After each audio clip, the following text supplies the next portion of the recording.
Tonus Laboratorio del Piede, centro altamente specializzato nella costruzione di plantari su misura, dedica nuove tecnologie di rilevazione dei carichi posturali per dare voce alla filosofia di benessere che lo caratterizza.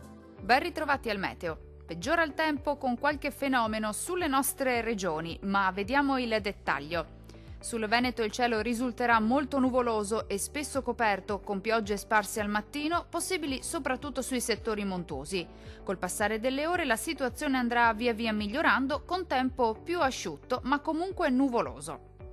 Temperature minime tra 4 e 8 gradi. Valori massimi compresi invece tra 8 e 11 gradi circa. Vediamo ora che tempo farà sul Friuli Venezia Giulia.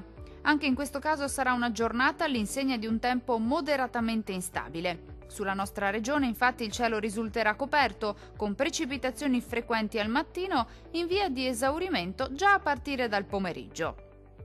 Temperature minime tra 5 e 7 gradi. Valori massimi oscillanti invece tra 9 e 11 gradi circa.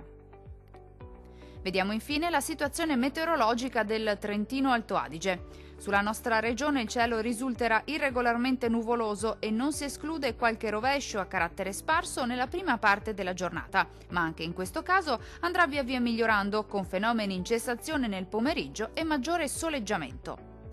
Temperature minime tra 1 e 5 gradi. Valori massimi compresi invece tra 6 e 10 gradi. Dal meteo di Antenna 3 per ora è tutto. Arrivederci.